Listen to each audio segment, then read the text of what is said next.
As we wait for the training, I'd like to take you guys through a very simple tour of Kampala city. This is a drive through the city, just a few minutes ahead of our training, which is starting at 2 o'clock. So I thought it would be a good way to close our entrepreneurship training by first of all showing you around and then coming back to talk business. Yeah, as you can see, this is the Northern Bypass.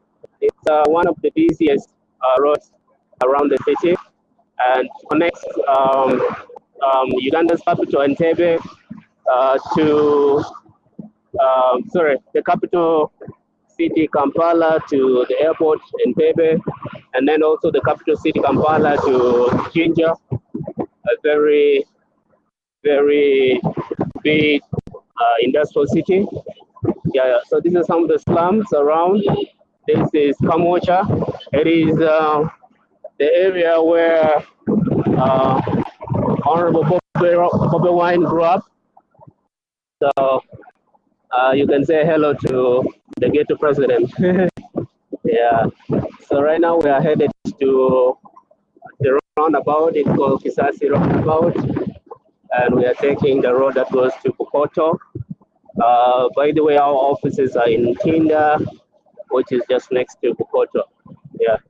So we should be there in about 5-10 minutes, depending on traffic.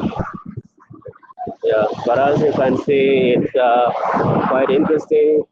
Everyone is trying to go at a high speed. This is a highway, so there is a speed limit. You can't go slow and you can't exceed the speed as well. I don't know who did it, but I think it's by the Chinese. Yep. So yeah, so my guy here is very fast. He's taking me for 5,000 shillings, which is about 1.5 USD. It's not expensive. I mean, Uganda is generally cheap in terms of cost of living, transportation, except for internet. Internet can get a bit expensive. Yeah, so here we are. It's all good. I'm actually returning from my trip in the north. I was in Gulu, northern city, for the past 2 days, attending a meeting, and yeah, so now here I am. That's our side mirror. It's quite important. Yeah, so I'll show you some of the nice buildings around. We are trying to catch up with the training time. It's only 4 minutes to the time. But hello, Jackson. You're welcome. So we are just having a drive through Kampala as we wait for our training to start in 4 minutes. The Northern Bypass.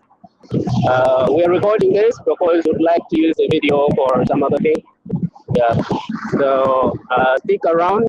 We'll start in 4 minutes. You're very much welcome. Yeah. So this highway leads all the way to Jinja, an industrial city, and it's about 80 kilometers. It's called the Northern Bypass. We are approaching a roundabout, and then we are going to turn right and then head straight to Kisasi and then Itinda. So yeah, 3 minutes to the time. Hopefully I'll catch up with the training time. Yeah. So this is one of the exits of the bypass. I don't know where it leads. Yeah, but for us, we're going to turn right from this roundabout. Yep. It's quite busy, and some more construction work is still underway.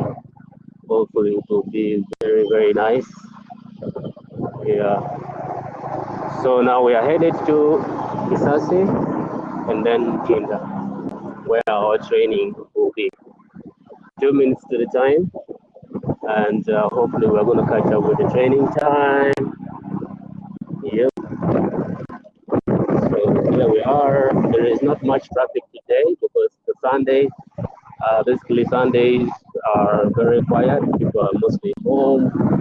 People don't go to offices, so the roads can be a bit clear.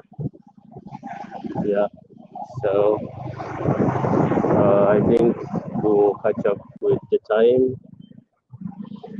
There's a bit of traffic here. Let's see.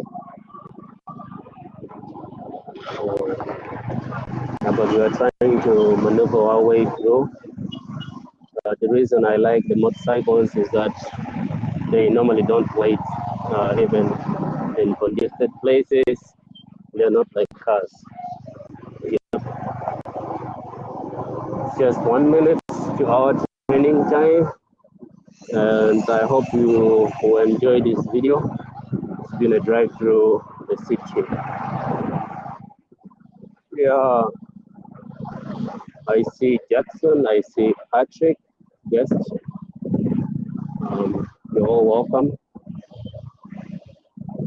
Yeah, so today is our final day of the training, entrepreneurship, and we hope it'll be fun. We'll look at personal branding and marketing strategies. Yeah, so I'm about to end our city tour. Hopefully you enjoyed it, and let's wait for a few minutes and then we kickstart the training. Otherwise, you can already see some of the potholes here. We are in some river spot. Yeah, it's exactly 2. I'm going to end this recording. Ground here, they're already here with us, and some of them are yet to enter in. So we give it some few minutes. Otherwise, feel free. How was your weekend yesterday? Church, we had the service, and we have like this Sunday. So let us give it a few minutes. We wait for our colleagues to join, then we shall start straight away.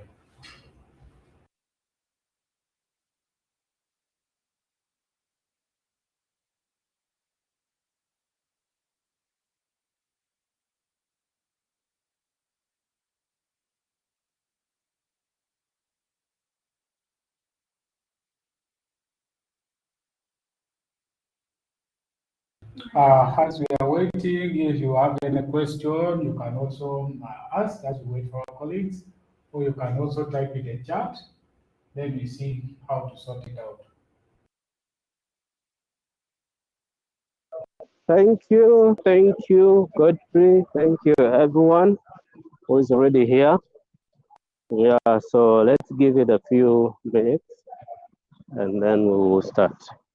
It's not supposed to last so long today because it's our final day and we don't really have much. And we also want to give you guys time to ask questions. And then, yeah, we'll call it a day and we'll call it a training. We've come a long way.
Colleagues, I think it is the time we should begin. It's already 5 minutes after 2.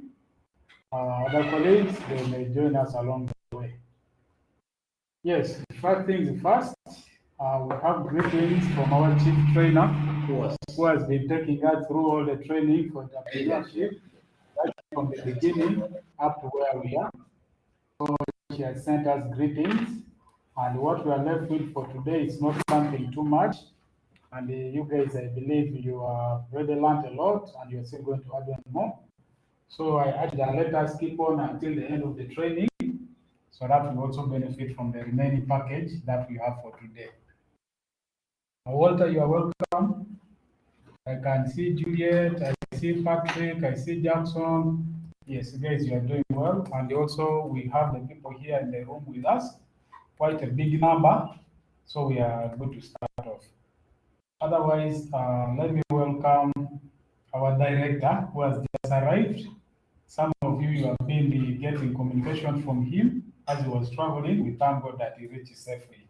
So let me give him the opportunity also to say a word to you guys. Hello, everyone. Good afternoon. Good to see all of you. It's been raining here in Kampala. As for me, I just came back from Gulu. Yeah, I have just arrived, and it's really interesting to catch up with all of you in our final day of entrepreneurship training. So, our chief trainer, Sisse, is on a trip, as Godfrey has communicated. She will be able to join us either online or something, but we are going to get started. Today, we are going to look at marketing strategies and personal branding. It's also interesting that we are going to dive deeper into digital marketing, and then we'll also look at things like social media marketing, which is becoming something really very interesting and popular. So I hope you will enjoy it. And if you have any questions, please do not hesitate to ask, because we're here to support, and we want you to end this training in, in this great spirit, and then we can't really wait to see you implement whatever you've learned here. And of course, we'll be there to support you through your growth path. So that is it from me, and I think I can get started. Sis is just going to jump in a little bit because he's, I think, still traveling. He's on the bus. I welcome all of you. And yesterday, I believe you had a great training. We've also sent you the recording. It's all uploaded on our YouTube channel. And if you received this email this afternoon, I think we put a link. We put a link to the recording, so you can watch it. You can also download it, and if you have difficulties getting the videos, you can let us know. Basically, we've recorded. We've had more than 20 hours of entrepreneurship training, which is quite a course, because there are some online courses where you can just complete in 1 or 2 or 3 or even 3 hours, but we've just had a whole course. So keep all of the materials very well. We're going to send you all of these PowerPoint presentations, and the videos are there on YouTube for you to download. But pay special attention to the disclaimer messages, because we only want this to benefit you. It's not going to be for personal use. And also, when we are recording, we ask for people's consent. So you shouldn't share these videos with other people who did not attend the training without the consent of the other people who are in the training. So this, we take it very carefully. Can you move to the next slide? Yeah, so today we hope that you will understand the concept of marketing strategies, and then you also maybe build one by the end, because we'll be there and it's going to be more interactive, more practical. And also we hope that you'll have a grasp of digital marketing, which is a current marketing tool which many companies and organizations use. but even individuals, we've all been interacting with social media. So how do you market yourself, either as a professional or as a company or as an organization? So I'll take you through all of this, and yeah, I'll take any questions if you may have. Yeah, next slide. Yeah, I hope you're all hearing us very, very well. So let's get into business. First of all, I would like to ask you a question. What is a marketing strategy? This is not the first time you're hearing this for sure. You probably are working with a company, and maybe at one point they ask you to develop a marketing strategy for a product or a service, or you are working with an organization, probably you want to recruit trainees or volunteers. How do you orient beneficiaries? So how did you go about it, or how will you go about it? So without wasting time, you can even read it from there. So this is a plan for reaching your prospective customers and then turning them, prospective customers and then turning them into real customers. So there are two key statements there: prospective customers and then customers. So these are different. When we say a prospect, it means you have not yet become, a customer, but you may become a customer. So I think all of us are actually prospective clients customers to some products and services that we have bought. If they explain it to us well, or if they convince us, then we become their customers. So in other words, this can be a boyfriend or a girlfriend who is in the making of becoming a wife or a husband, right? A prospect. Then the customer is now somebody who is, buying or consuming your product or your service. So again, in the relationship, I would say that is a wife or that's a husband or a partner. So the marketing strategy of any company, normally, this is very important, it contains the values of the company, especially the core values of the company, and then the selling points of the company. It is like the company's brand, actually. So every marketing strategy is always very unique. It's very appealing, and it targets the different customer niches, the different plans of the customer. Of the company, and So we also have the 4Ps principle, which is the product, price, place, and promotion. So every marketing strategy normally must have or must exhibit or must display the 4Ps. The principle of product, price, place, and promotion. The product is actually the exact thing, which can be the tangible or even a service that you're selling. And then the price is the value that you attach to that product or that service. Then the place is like where you would like to sell it. It can be an online shop, it can be a physical store, it can be anywhere, but actually where you would want the product or service sold. Then the promotion, these are like advertising and some other channels that you use to reach to your prospect. So every marketing strategy has to abide by the 4 principles, which is the product, price, place, and promotion. Let's see the next slide.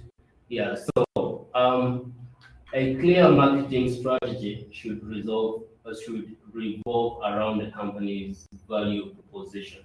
From yesterday, I believe we all understood what value proposition is, which we say it is something which distinguishes the company from the rest or from the competitors. It's like your selling point, it's like your strength, it's like what makes people to buy your product. So a marketing strategy has to have something that will compel a prospect to become your customer or to buy your product or your service. So that is it. So marketing strategies provide marketing teams with a template that should inform the initiative across all of the company's products and services. So it is like a guideline that marketing teams use in the company. There is no single company that doesn't have a marketing strategy. Every company or even every individual that is selling something, it can be a product or a service, must have a strategy. Even yourself, you're looking for a job, you're selling yourself, you're selling something. So there are strategies that you use. Either you like go online and you create your profile on some platforms, or you go on social media and then you post, you say, hey, I'm looking for a job, I'm very good at ABCD, or you even create a LinkedIn profile or something like that. So those are the strategies. So all of us at one point, whether we are in our individual statuses or we are as a company, we have marketing strategies. So today we are going to look at your current marketing strategies. We are going to evaluate them and we see if really that's how you should market yourself or your company's products and services. Yeah. So, for instance, we're going to look at Walmart. Walmart is actually the world's largest retailer. It's a supermarket chain based in the US, and in their marketing strategy, this is one of the messages that they spread. They say everyday low prices. Can you reduce it to 125? The Zoom. Yeah, more. Okay, yeah. So they say everyday low prices. So that will compel somebody because, like I said, marketing strategists have to have the 4 Ps. Price is one. So for them, they are targeting price. But other people would say product, maybe in terms of the quality. Others would say place. Others would actually focus on the promotion bit. So price is very important. And even me, when I'm planning on buying something, I consider the price. I think everyone considers the price. And for them, they would convince you. Like if you see their messages, you would be like, wow, this is where to get cheap products, right? So that is what they use. Next slide. And also we actually, yeah, so why should we have a marketing strategy? Number one is sales. And from yesterday, from the business model canvas, I believe we also learned about income streams. One of the core income streams of companies or businesses is sales. Most of companies and organizations that sell a product or service would have sales as their main revenue stream. So a marketing strategy is going to maximize your sales because it will make you reach out to many clients and then you definitely sell more. The second one is reputation. So in the market, because you're not the only one selling, there are so many other competitors. But if you have a strong marketing strategy, it will make you stand out in the market and people will know you, not just for selling something, but for considering the 4 Ps which I mentioned: the product, price, promotion, and then the place. So people will know you because your message is going to go viral, either offline or even online. We're going to get back to that because there are so many channels that you can use. Offline, maybe you have an advert running on the TV or on radio or a poster on an electric pole or anything. Then online, of course, things are just on the way. Yes, I'm more interested in the online bit of it because I think that's every company is now trying to tap onto internet resource. Yeah, so that is it. And if you have a good image or reputation in the market, you stand a higher chance of beating your other competitors. So, and then the third one is audience. If you don't have a marketing strategy, there is no way you can know who your customers really are, because it's through this marketing strategy that you will get to do research and get to discover all of your clients, where they stay, which ages they belong to, what they really like, what they say, and you get to serve them even better, because unless you understand who your potential clients are, there is no way you can serve them better. So in developing a marketing strategy, there is a research component involved. where you'll have to go down and really categorize your customers, and then according to their needs, according to their demands, according to other demographic information, then you even get to dig deeper into some of their habits. So you will get closer to your customers through a marketing strategy. Let's get to the next slide. If I'm going so fast, please feel free to stop me at any point.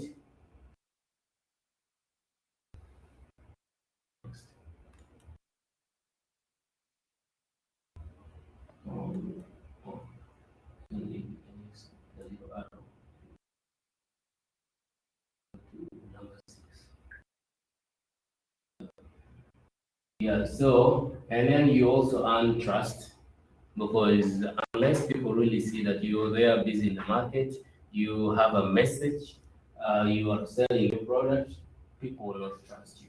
And also, we say that you get closer to your customers. So the closer you get to your customers, the more trust, you know. And also in the marketing strategy, you're mostly selling quality. You're talking about your competitiveness, your you are cheaper, like relatively cheaper compared to the other customers, companies. So people will get to trust you, and then you want people to know you for offering the best quality products and services. Yeah. So then also you get to know what works, because like I said, you're going to get closer to your customers through research, through communication, and then you will ask them and they will tell you, this is what we want and this is what we think you can do to improve the current product or service. So you will come back to the drawing board and then tailor your products to meet the needs. In business, it's about satisfying the client. If you can't satisfy your customers, you don't have business. So that is it. So through a marketing strategy, you're going to be in touch with your customers. You're going to know what they want, what is working for them, and what is not. And you can design improvement plans, and then you can change accordingly, because they are actually the kings. So you're going to draw closer, nearer to the kings, and then you design ways of solving them. The other one is learning the marketplace. So you get to know fully the market. Who are the other competitors in the market? What are the challenges? What are the opportunities in the market? Because you're going to get into research. You're going to get to interacting with your customers closer. They will tell you a whole bunch of information. You're going to send your team out there to the field to get information. So, and this is very important. It is not until you know the area you're serving. By area, I mean who is there in the area, who are our customers, who are our competitors, what is the legal framework, and how do they affect my business. It is not until you know all of these dynamics that you come back and produce a product or a service that will change, that will meet the needs of the people. Go to the next.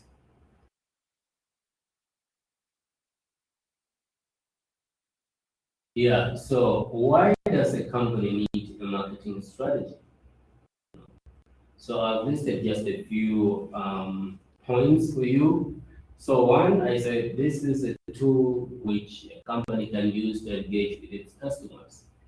Again, I've already said, because I said it draws you closer to your customers. So if you have a marketing strategy, that means you have your customers just a call away or an email away. You're always in touch with your customers. And then it also builds relationships between businesses and customers.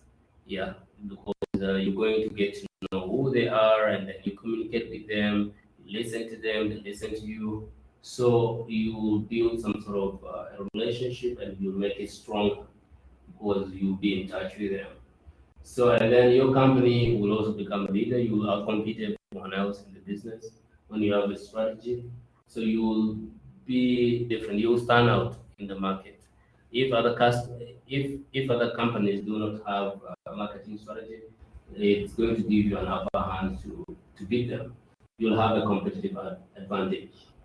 Then we're saying that it helps your business to strengthen your relevance.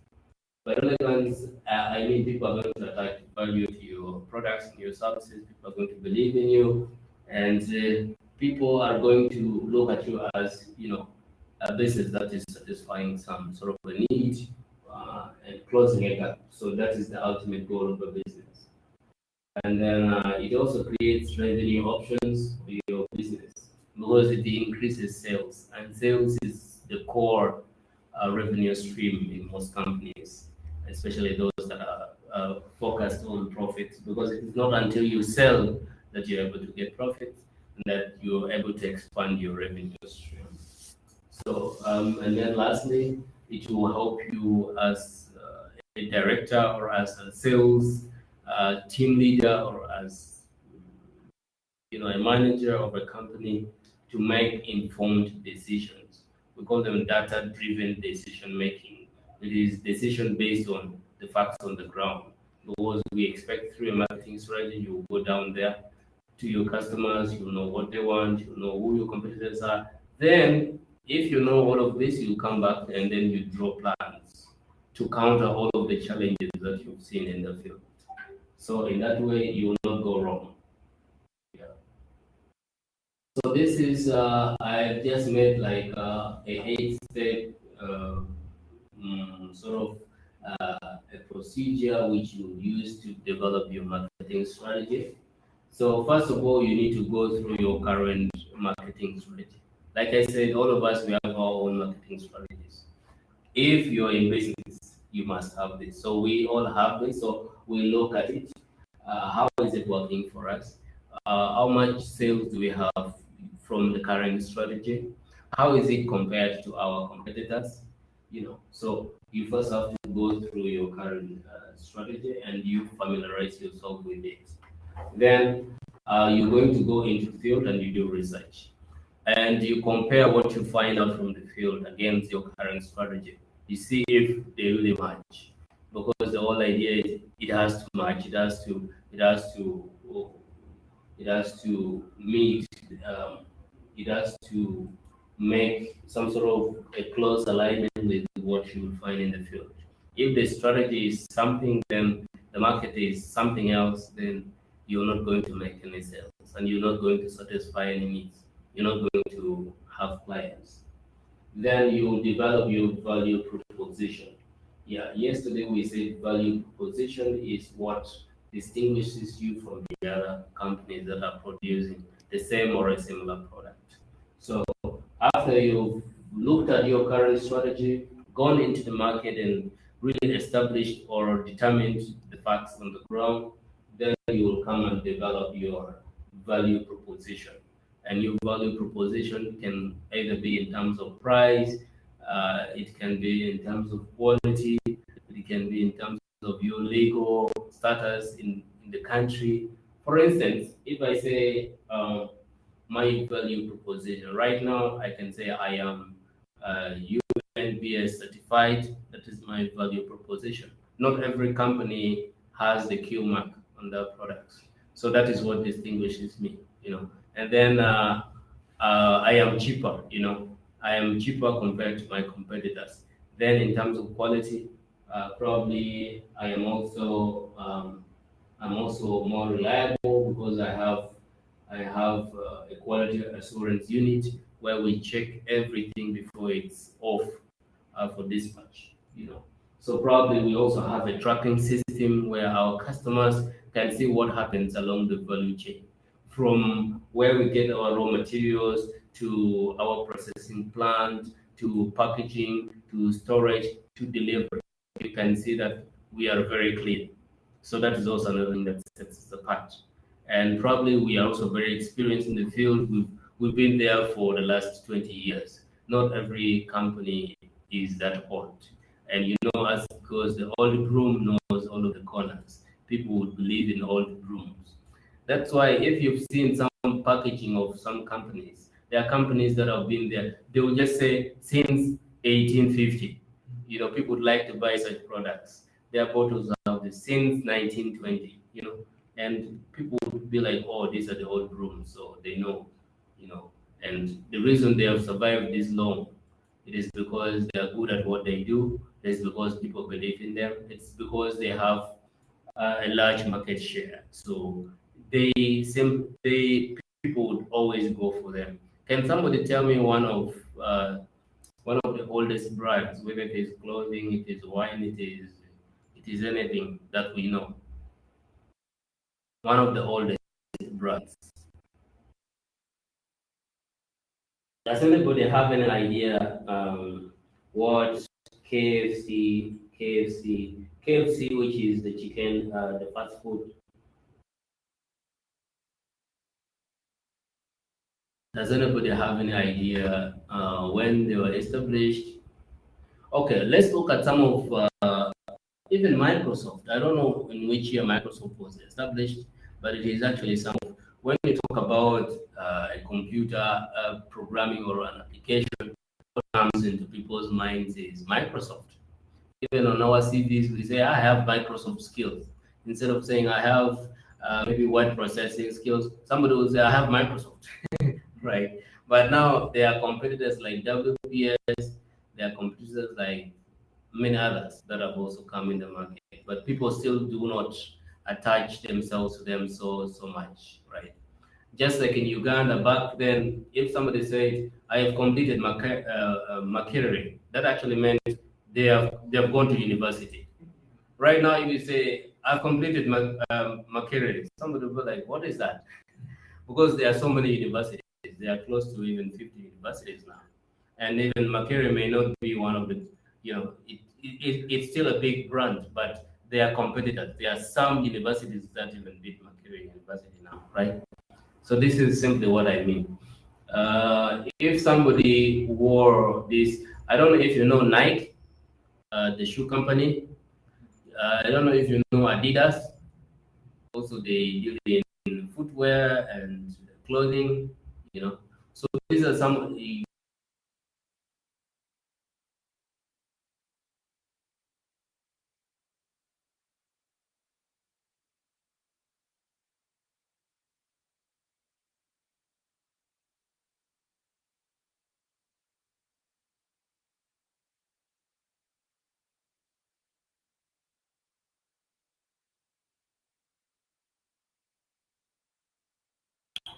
Okay, sorry, we had some internet challenge here. So I was talking about brands that have stood the test of time. In Uganda, if it is a beverage, somebody say Renzori, you know, and then you would definitely know it is water. And now there is Wava, there is Spice Diana, which is actually the one I like because it is cheap. Even for 500, you can have a bottled water. So what I mean is you develop your value proposition. Maybe you want to say, let me say, Nero Technology Company since 1945, since World War. So that is your value proposition. Probably you are in good standing with the Uganda Communications Commission. Even you put your certificate there so people can see. Even you can say UNBS certified. Even you put a Q mark on your product. So so after you've looked at your current strategy, you've gone to the market and you've compared your current strategy with what actually is in the market, then you develop your value proposition. The value proposition is something that should compel a prospect to become your customer. And then you set marketing goals. Of course, the marketing, like there can be so many goals, but most companies are limited to the goal of maximizing sales, right? Every company with a marketing strategy just wants to sell more. But of course, if you want to survive in the business, you don't just have to focus on selling more units, right? You want to focus on quality as well, you know. So maybe the goal is to provide quality IT solution to you, to the Ugandan youth. Maybe it is to maybe reach out to 10,000. That is now the sales bit of it. It is maybe to serve 1 million Ugandans by 2025. So that's now the sales bit of it. So you set up goals. Why do we have to set up goals? It is because we want to be guided. We don't want our strategy to go off track. The strategy has to yield results. So, and we can only know this when we have guiding principles, the goals, and from the goals, we want to go as narrow as having objectives, which are now very specific. The goals can be broader, but now the objectives are going to break things down into smaller pieces. So the next is no, go back. After you set your goals, you review and reassess your goals. You review and reassess against your strengths. Am I really able to achieve this? How many people on my team do I have? How big is my marketing team? How big is my market? What channels do I use to deliver my products and services? Have I advertised? So you reassess and you make sure that all is real. You can really achieve it, because you shouldn't go for a strategy which you cannot. How much money do I have? Because most of them would come with some price tag. If you would like to advertise, probably you need to have money. Advertise on TV, you need to have a lot more money. Use social media, probably you would need to have a digital marketing expert, And then you come up with a marketing plan, which now details what you're supposed to do, when and how you're supposed to do it, and who is responsible for it. If it is advertising on TV, probably you have laid out all of the days of the week, like for that week. Say this week we want to make our TV content. We want to invite a media company to shoot videos. Then the next day we want to have someone to edit the videos. Then another day we want to have a contract signed. Then another day we want to have this content delivered to the TV or to the radio. Then another day it is now playing from this time to this time. So you go very specifically, and then you say, this is the person on our team who is responsible for coordinating this. These are the resources that we need. Probably we need some money. We need a small budget for the video shooting, and some transport for somebody to take it. Then we probably even need to buy our equipment if we have to, So we now use the plan to actually track every step of this strategy. Then we define the marketing mix. Here now we will target, we will now tailor our content to a specific group of people in the community, like our prospects. So we define who our clients are that we are targeting. Is it the young people? Is it the people with disabilities? Is it people admitted in the hospitals? Is it students? So we go specifically, how old are you? How old are they? Are they children, 5 to 10? Are they adults, 15 to... Probably if, for instance, you'd like to sell toys, your marketing group may not be 15 to 24, 15 to 50. It would be maybe 2 to 6 or 2 to 7, because those are the people who would buy toys. And probably you may not target street kids, because they don't have the money, and their mothers also don't have the money. So you target mothers, or like maybe they're teachers, maybe they're working in some offices. So you define who they are, where they are, their purchasing power, how much money they have. So you have all of these details. What are their addresses, if I want to reach to there? What are their telephone numbers, their emails? So, and then you choose that strategy that you feel now can serve them. If there are mothers that go to work, probably they are too busy, and if you'd like to market any product for them, maybe you want to target break times when they are either having lunch. Maybe you want to have a sales team go there and just speak to them for a minute, or maybe you want to post something on Facebook, but it should go only during lunchtime, because that's the time they will check their Facebook. You don't want to do it at 9 o'clock or 10, because they are busy, or you don't want to do it at midnight, because they're sleeping and they want to wake up early and go to office. And probably you want to make it to be on a weekend, because that's when they go shopping, And probably you also want to come around the traffic lights, because that's when they will be caught in the jam, and you will find the real people there. if you're marketing a school product, like for students or for kids, probably you want to go there at break time. That's when they're there. You want to work with the teachers, you want to work with school heads, you want to come around the traffic lights because every car has at least a kid there. They're being dropped at 6 o'clock and they can see something through the windows and they will say, I want this, and they will start crying. So that is it. Go to the next. We are nearly done. Now this is the most interesting bit of it. So, like I said, marketing can be offline, but it can also be online. So today, the offline channels, like I've said, it can be a newspaper, it can be radio, it can be a television, it can even be like you moving, to talk about your product.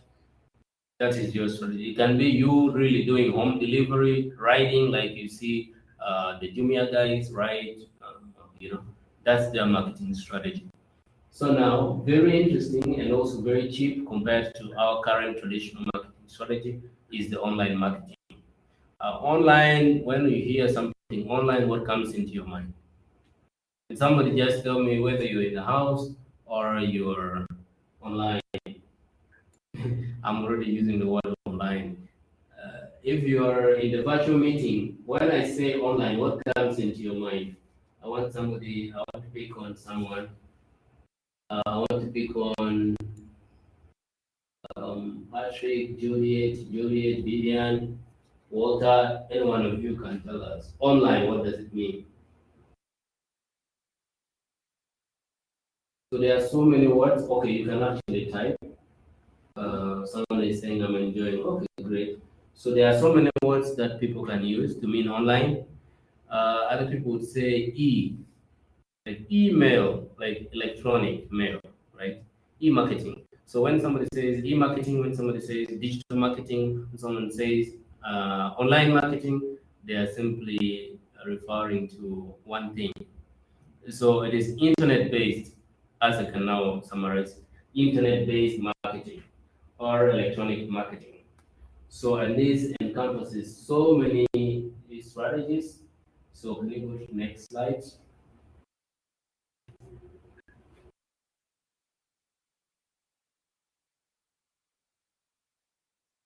Yeah, so online marketing or digital marketing or e-marketing is a component of marketing that utilizes internet and online-based digital technologies, media, and platforms to promote products and services.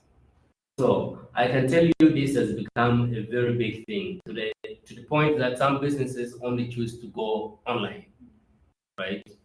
So who would ever think that you could buy a product and it would be delivered? You could just use a phone or your computer or buy a product, then you receive it on your doorstep.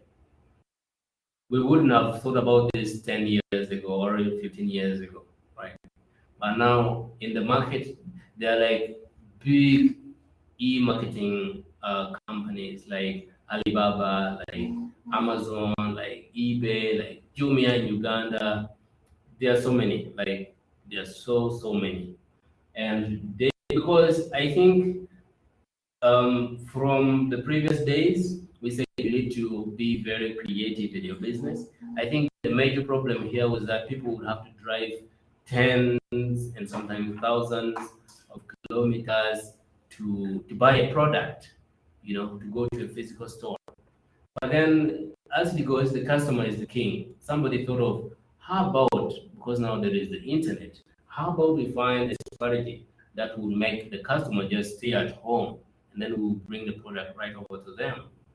That was when the concept of e-marketing came about.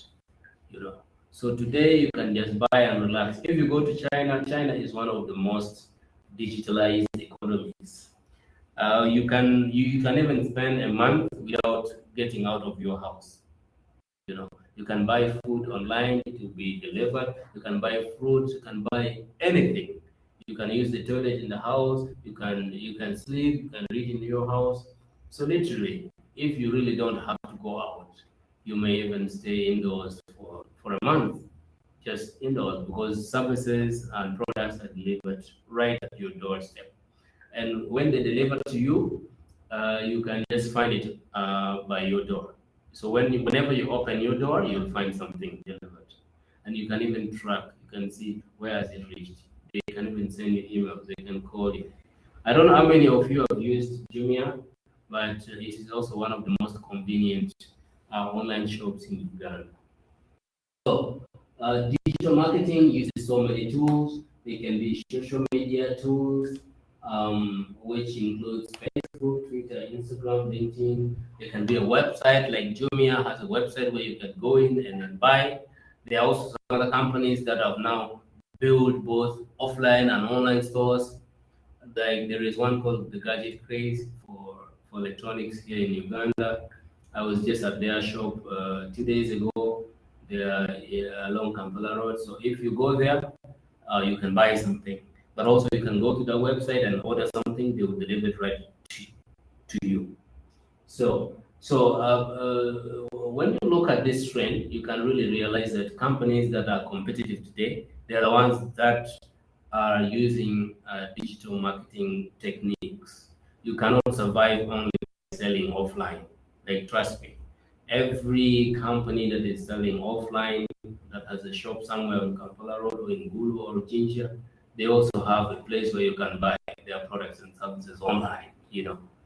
Online, because it is convenient. Online is also cheaper. Like, you don't really have to rent a house.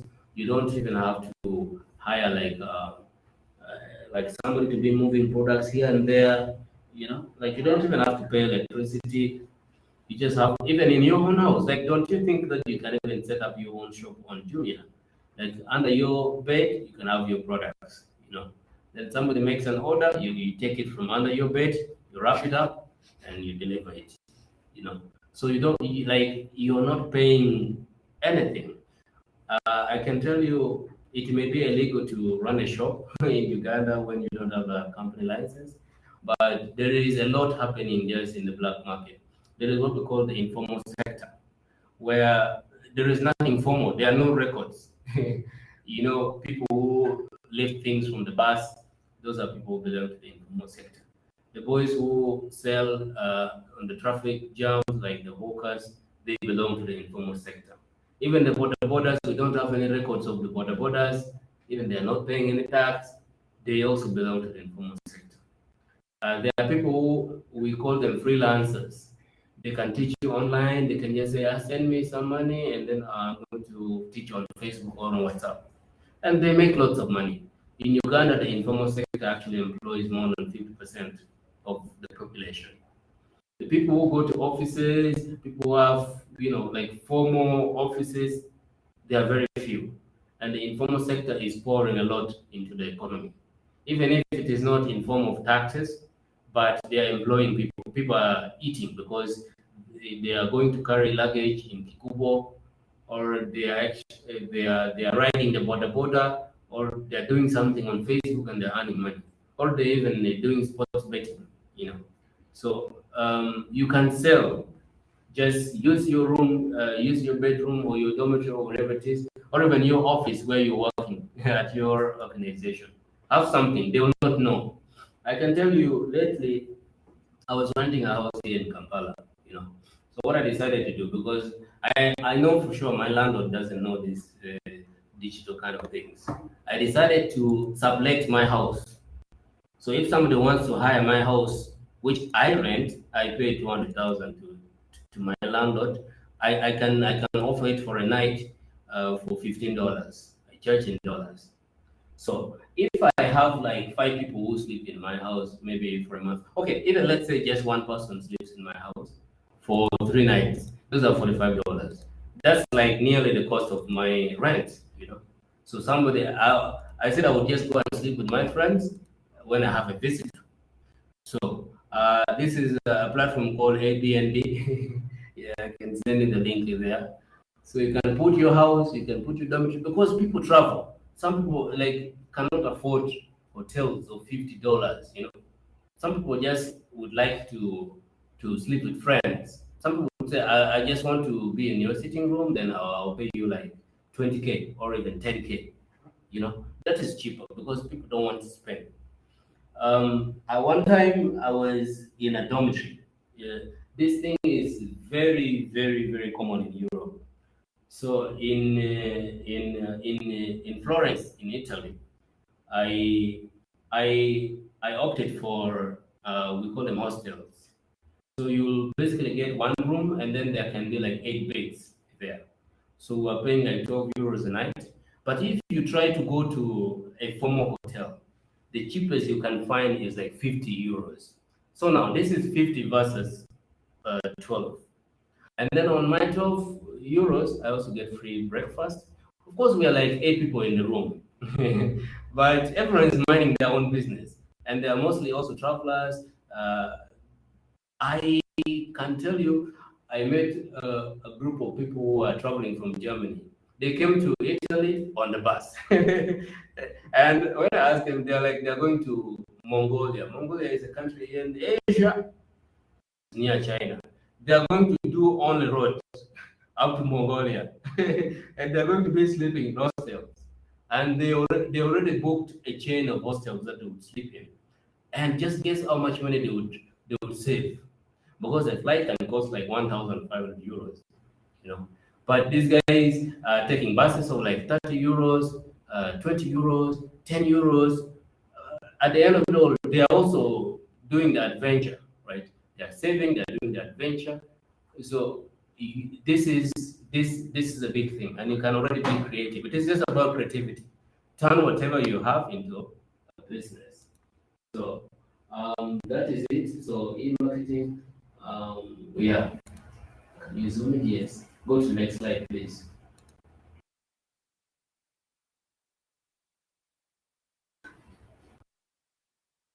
Our internet. Okay. So digital marketing, it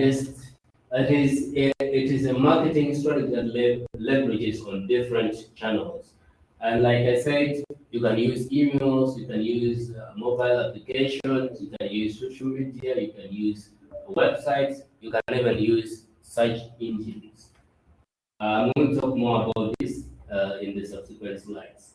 But for sure, digital marketing is relatively cheaper. It is absolutely cheaper than the traditional marketing, because even you can use your own Facebook account to sell your product or to market your product without having to pay a producer to make for you something and then you put it on TV, or without having to hire a newspaper to put a small photo at the corner of a newspaper, which many people don't even see. But this one, let's say you have 4,900 friends on your Facebook account, then you post it, and then 3,000 people see it. Out of the 3,000, don't you think 1 or 2 or 3 or even 5 or even 10 people would be interested in whatever you are selling?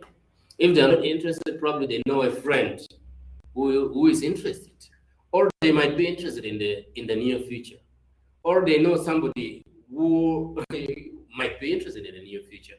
So the 3,000 people who will see your post on Facebook may actually turn out to be 10,000 people within 1 year, So that's what we're talking about. So it's cheaper and it's also more convenient. In Uganda, I think we have nearly 7 million internet users. So now 7 million, and it's growing day by day and year by year. In the next 5 years, we may have half of Ugandans already using internet technology. So you can market using those various channels which I just mentioned, but you can also use so many strategies which I'm going to look at. There are various types of marketing. They can be content marketing, where you can produce text, you can write something. Maybe you just want to write a post on your Facebook. You say, do you care about your health? Have you ever thought about buying shoes that would comfort you? So you just write content, texts. Maybe have you ever heard of a company that sells have you heard of the cheapest company in the world? Some kind of writings like that. Or even you can make audios like podcasts and put them on Apple Store or on Spotify or on any platform. or even share it on WhatsApp when you are talking about a product and you're marketing it.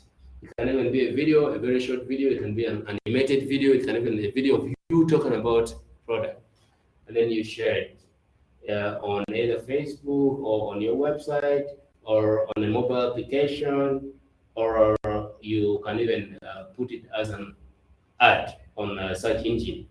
A search engine is what we use for getting information on the internet, and one popular search engine is Google. But there are a whole bunch of search engines like there is Baidu, there is Bing, there is Yahoo search engine, there is which others? Those are actually the popular ones. So Google, like I said, it is like the big fish. So if somebody would like to say, I want to search something, they will just say, I want to Google something. Instead of saying, I want to Baidu something. Right? Because the other ones they are still growing. So that's a search engine. If you want to log into your email, you'll need to either have a search engine like Google, like Yahoo, like Bing, like others, or even you may have to have an application. So those are search engines. So that is how you can market. You can do a content, which can be videos, text, audios, etc. But you can also do what we call search engine optimization, SEO. So search engine optimization is a very common phrase today. It is common for netizens, people who stay online. If you are a company and you've just made your website and you Google the website, you can't find it, you need to optimize it. To optimize is to boost it. So you can boost it on the search engine like Google. You can either pay Google so that they can make you appear first. Because now, if you search something, just go there and type food, there will be like millions of results. Maybe someone's result is like the last, it is like among the last 10. Probably because they are still new and not many people have searched. Secondly, they have not boosted it. People are paying Google a lot of money so that their results can pop up. For instance, if I'm a digital company here in Uganda, I want anybody in Uganda who searches website to just see my website right away, to just see my company right away. So I have to pump in some money. I give Google some money. But if you go to Baidu or Yahoo and then you just type the name of your company, it might even be like the first one because they are still not very developed. They are not very popular. But Google is very competitive. So search engine optimization can occur in several ways. You can pay Google or you can pay the search engine itself so that they can let your results appear fast. But you can also boost content on, let's say on your website, you want to use keywords that if people search, they should automatically bring you. Now you are an IT solution, then on your website, there is even nothing IT, like those keywords, IT, computer, internet, website, social media, management, those kind of things. So those are the keywords that you make sure that your website has such content so that if somebody searches, automatically Google will pick some of the content from your website, from your database. Then even the hashtags that you will use. If you're in Uganda, Uganda has to be in your website. At least the words, like you use them repeatedly. You even make them hashtags, so that when people search Uganda, you are among the top people who will appear. Then you also want to advertise on other people's websites. You can make your product and you put there, and if they click it, it will take them to your website. So you pay those people. They can be very popular websites that people like to visit. Let's say it's a betting company website, because I know many young people go there for betting. So you talk to the betting company, you say, you put my ad somewhere so that if people go to your website, they can also see mine. So, and then you have to pay that company for every click that people will click to go to your site, or for the ads that reach. Even on Facebook, if you post, sometimes you see that only 2 people have seen your post. But there is a way you can also pay money to Facebook so that they can take it further. They'll make sure many people see it, like 4,000 people see it. You can pay like $10, like $5, stuff like that. Depends on the duration. So we call that one search engine optimization. I think I've even already talked about the PPC, which is pay per click. So if you're browsing or if you're on very popular websites, like the job websites, you see some advertisements flowing, and then they will say, click here, they are, so if you click on that, that company that you've clicked their ad has to pay Google, so they are paid for those ads. Even on YouTube, when you're watching a video, some ads come, then you'll have to wait for maybe for 4 seconds, then you can skip the ad, right? Those people are paid Google or YouTube so that the ads can appear. Anyone who is, and you can tell it to Uganda, you say, any Uganda who is going to go on YouTube, this ad should come. So you can imagine. So you pay for the ads to come. And when they watch that message, you're already advertising your product. That is now, you're now marketing your product.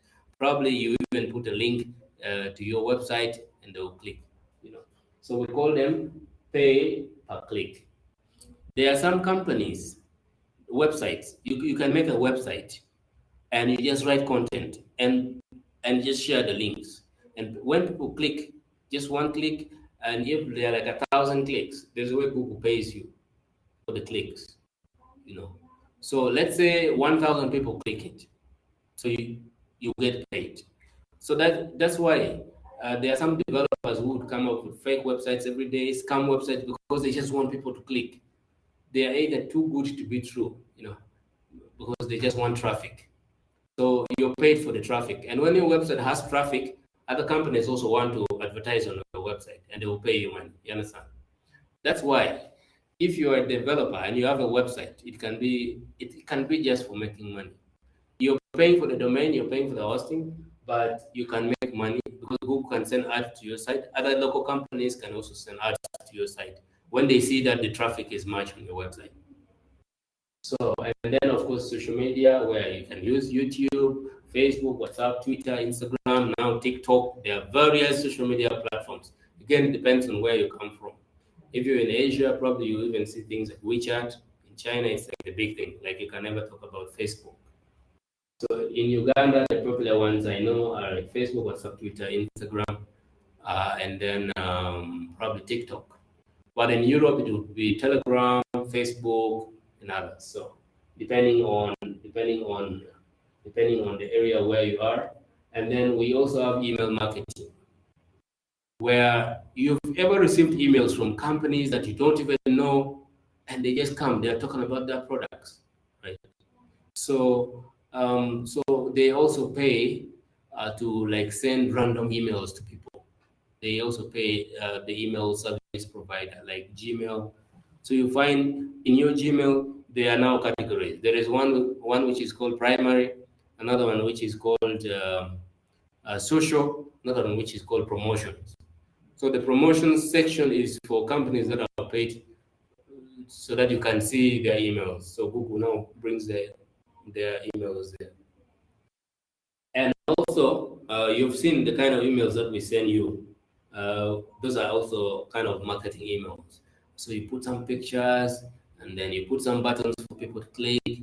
For instance, like the email you received today, I said, click here to join online. So I believe you've received such kind of emails from companies that are marketing. Click here to buy, like then when you click, it takes you to their website. Then you can now do a shopping.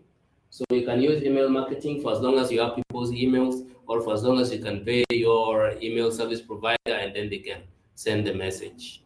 So you can steal people's emails actually, but that's not a good way.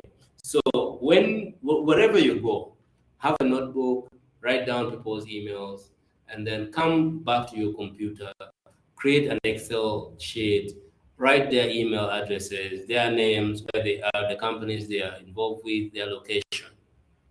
Then when you want to send a marketing email, I think I have shown you guys how to do what we call the BCC on Gmail. So you can just copy and paste the 1,000 emails there. Then you send one message. It will go to all of them. They will not know each other. But now you can also go an extra mile, like the emails that we send you, it comes in your names. But you know, we only send that email once. Like it takes just 10 seconds to send one email to all of you guys to say, dear Jackson, dear Gloria, dear Vivian, dear this one.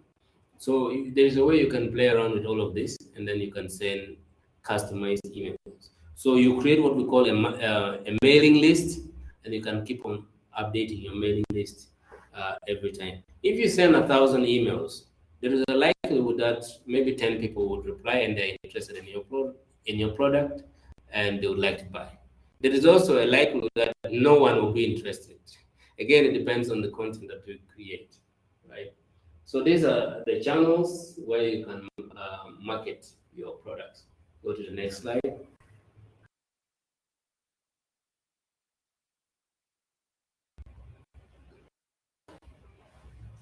We are almost going to the end.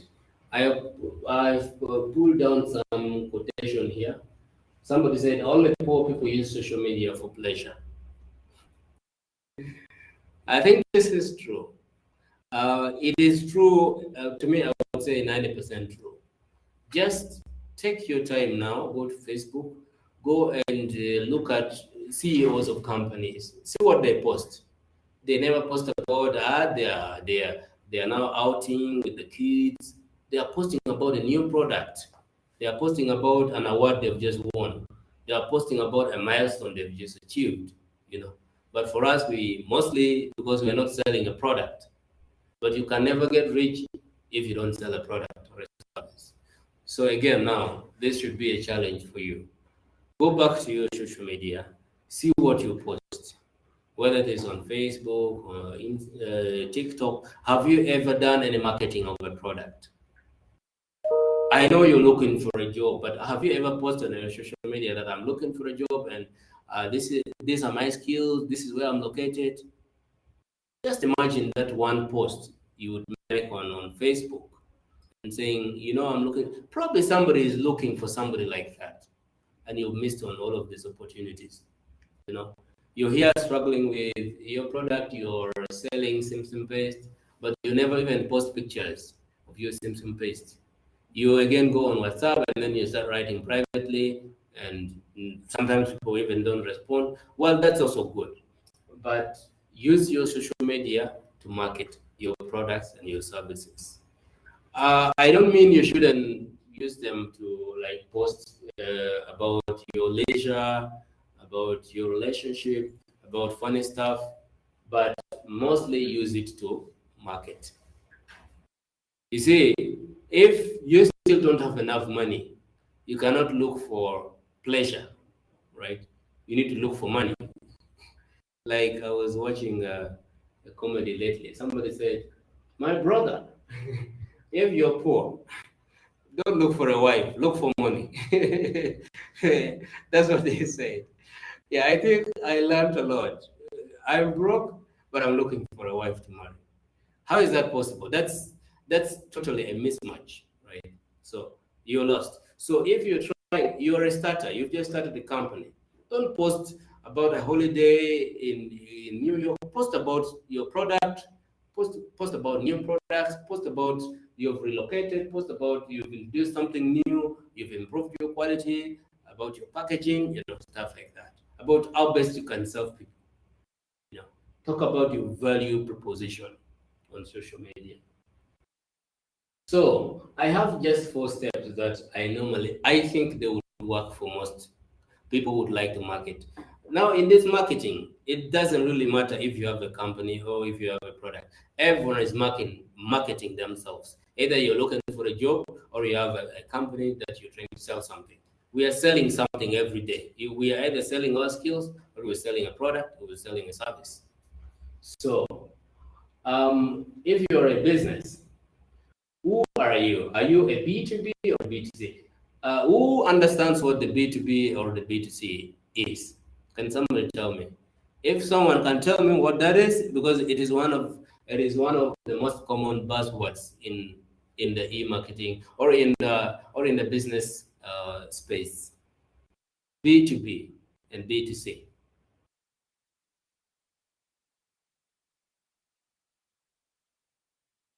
What is B? When we're talking about money, what would come to your mind? B. Can somebody try?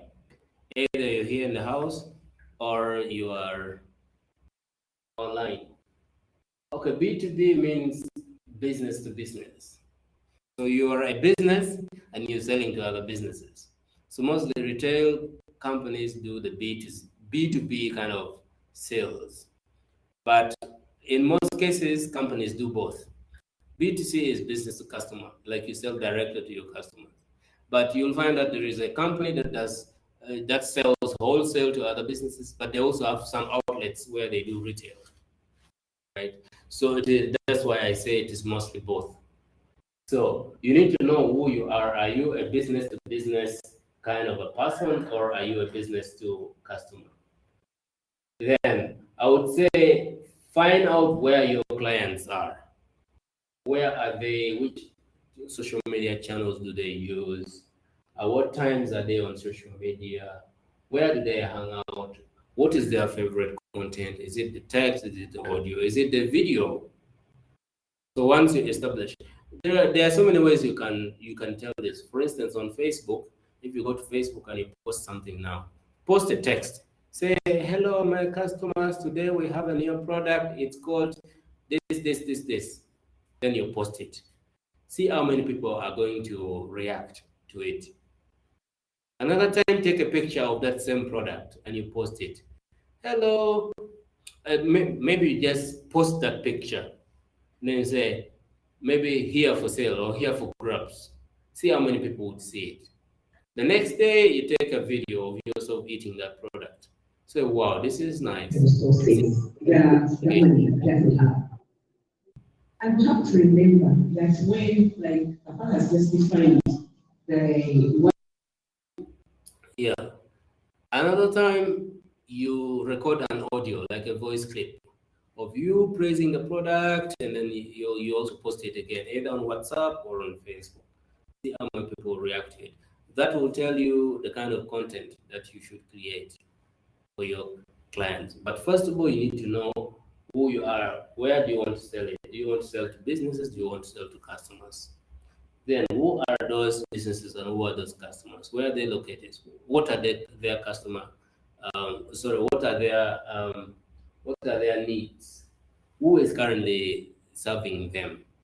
How satisfied are they with the current suppliers?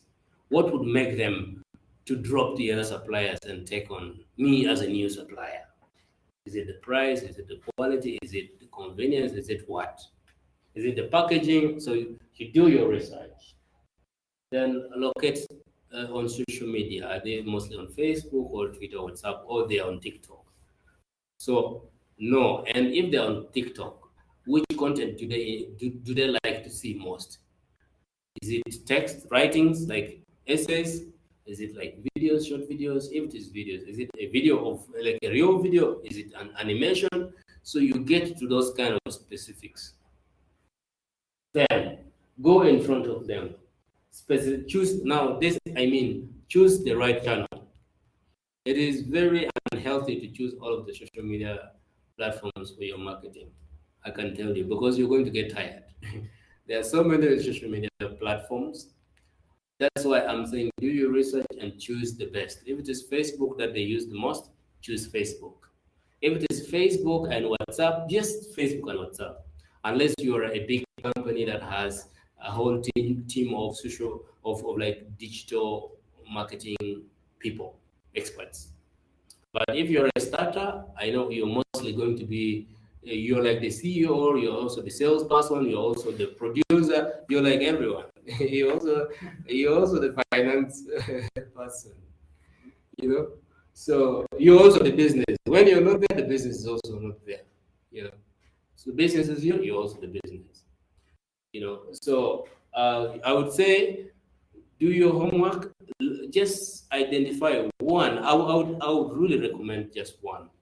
The reason Kectil Uganda is having, we are on YouTube, we're also on Facebook, we're also on LinkedIn. It is very tedious.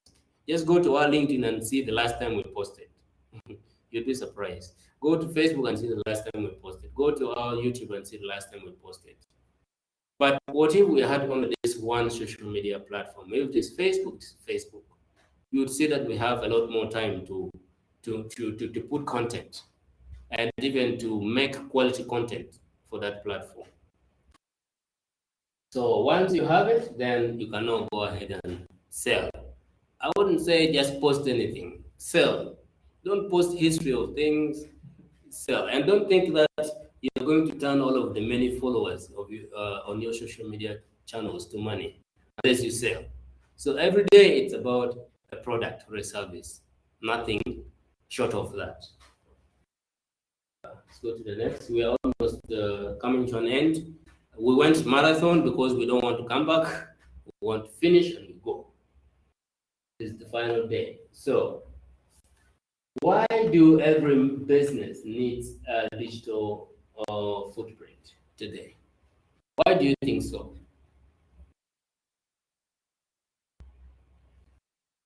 Anybody here? Anybody there? Why do you think as a business you need to build your capabilities around the internet infrastructure? Internet. Let me say information communications technology. Why do you have to have an IT person? Right now, if you go to every company, there's a computer. Even you're going to meet computers at the reception. And the further you go into their premises, even the more computers. At the gate, you may even find a computer, or there is some gadget. There's a camera, there is a telephone, there is a what, there is a. So, why do you think we need to build our capabilities around digital space? Okay, it is very simple. It is where the trend is now. That's where we are headed. Literally, every 1 in 3 youth you will meet today has a smartphone. Literally everyone. Okay, even I would say every 9 out of 10 young people that you would meet would have a phone. Okay, let me just say some phone. It may be a smartphone, it may also be these knobs. And also they may have some sort of an internet-enabled device. It can also be a computer, it can be a tablet, it can be an iPad, it can be what? It can also be a digital watch. Do you even know that there are digital watches now? So that is why we need to move our shops online. Because if you keep in your shop, nobody is going to come. People are now on Facebook. You need to come to Facebook. People are now on YouTube, on TikTok. You need to come to TikTok. Because the ultimate goal of any business is to go where the client is. The client is the king. They are not going to come for you. You need to go for them. So run after them. If there is another platform that will come again tomorrow, you should be sure to join that platform. You know, TikTok is recent, but now businesses are even going on TikTok. It is not just for fun. Serious people. Only poor people are going to use social media for pleasure. Only poor people will be dancing there. But even TikTok, by dancing, they are also making money. Because TikTok pays them for the views. You know. So we all need to build our digital marketing skills, because that's where the next marketing is headed. You know. So, and by doing so, we need to do a whole bunch of things. We need to have our websites. We need to have websites. Back then, it was very uncommon to find companies with websites. Find them in their stores, no websites. But a website is like your company in the online space. So basically, you have one company, but in 2 planets.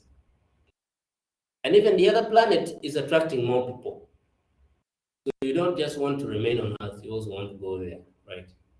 So you need to have a website, and you need to present yourself even better than you would present yourself in your physical store. On your website, let people see good things. Let people see pictures of things. Let them watch some videos. Let them see that you're selling.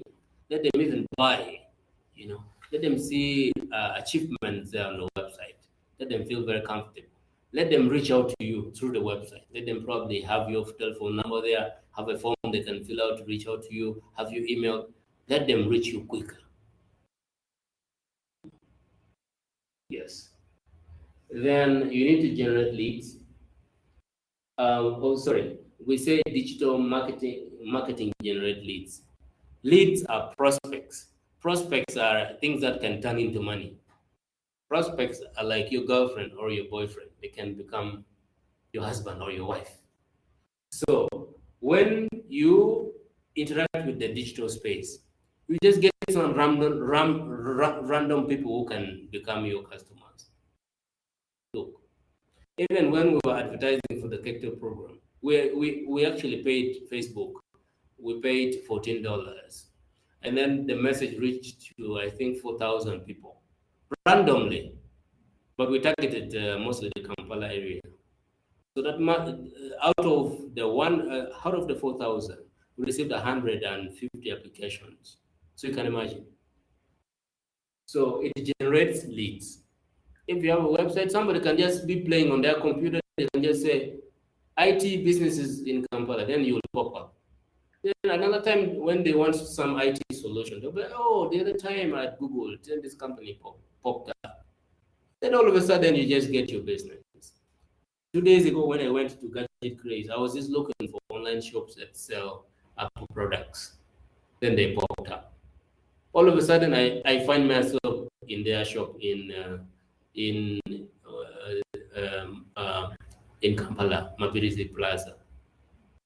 So it is a lead because they had a website, you know, and it also boosts your sales. You're not only selling to people who come to your shops, but you're also selling to other people who want comfort. They can just buy either or through your WhatsApp or through your Facebook or through your website.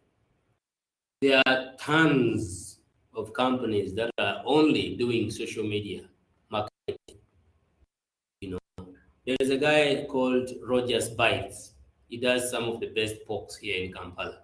If you want to buy pork and roast it, you just go to his WhatsApp, then you send your order. Then he has a code, like a Momo Pay code that you just sit and wait. They'll just call you, where are you? Then they bring the pork.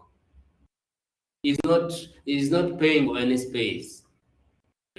He's selling every day. So this is a huge opportunity that you could also use to sell your product. You need to partner with influencers. There are some people with 21,000 followers on their Facebook. People like APAS. I think if you're keen enough, you've seen them marketing other products. I have seen Rema lately marketing some milk products. He's posting videos. All right, guys, are you hearing us? Vivian is saying, I can't hear. I think you can hear us because you can see the microphone is popping. When it's popping, okay, thanks, Walter. So they are big followers. Even me, I'm a big follower because I have 4,998 friends on my Facebook. So if you probably wanted like your product to go viral, you look for those guys. You say, guy, can you post my product? Just say, hey, if you want a haircut, this is the salon to go to. Even if they have not cut their hair from, they can just post their head with a nice haircut. Say, if you want something like this, go to this guy, and they put your telephone number.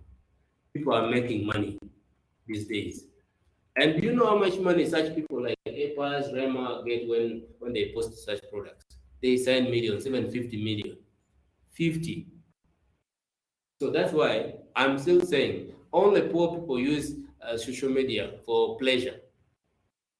Even the people in the entertainment industry who are born for pleasure, they are now using social media for money, right?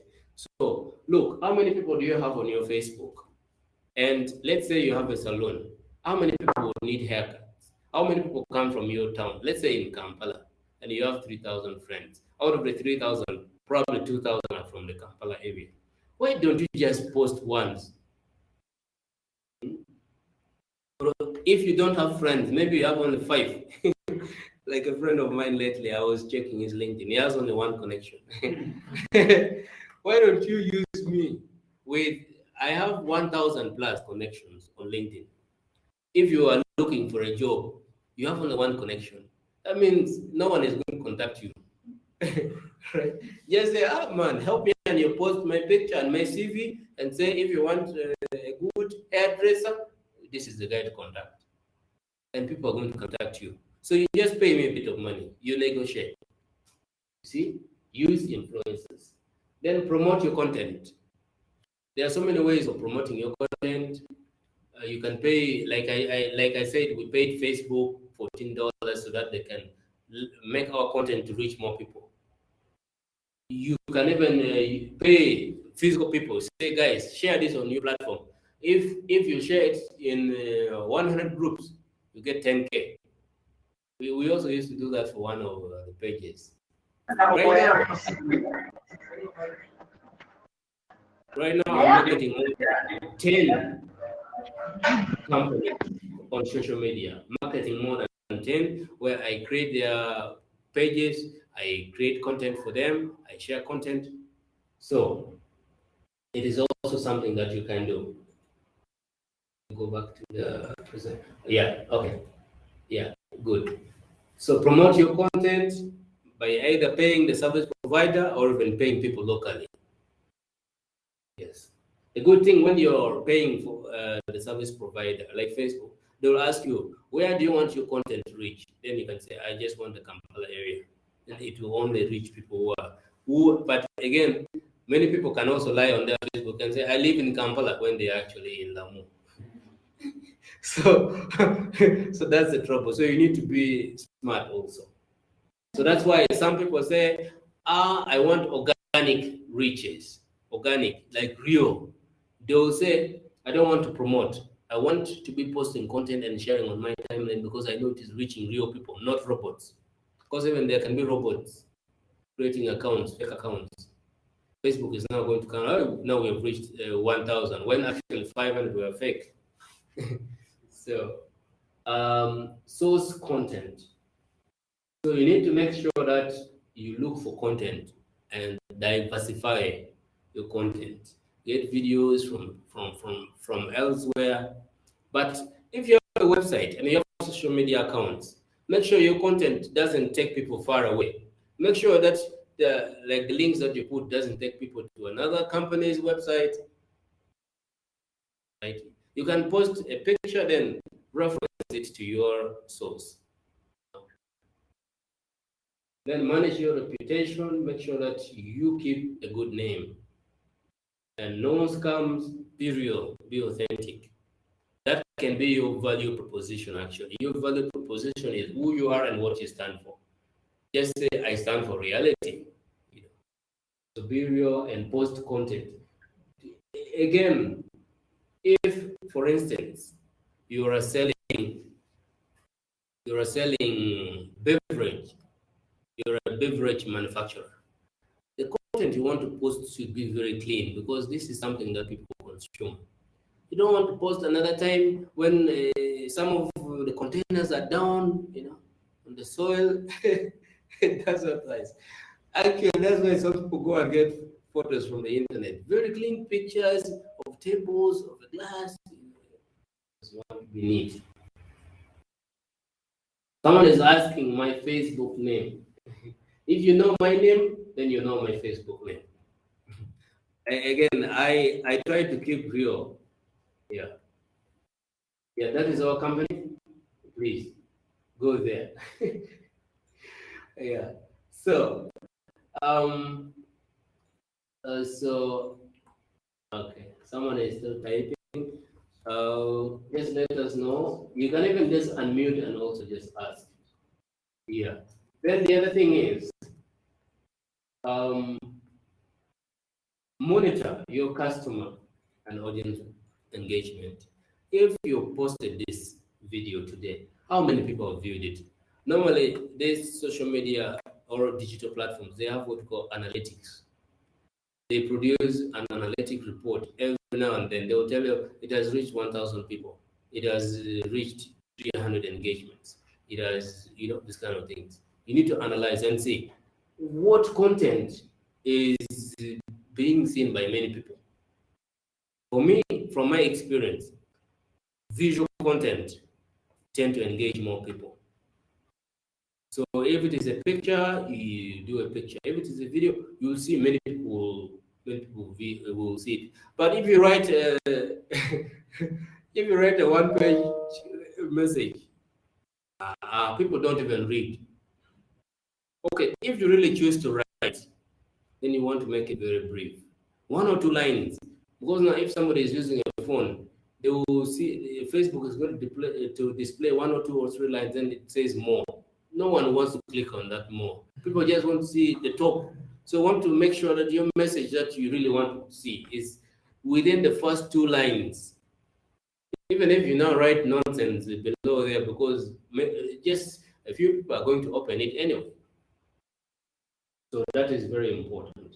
Track your engagement, and if possible, just even keep those reports. Even you can print them and just post them on your wall.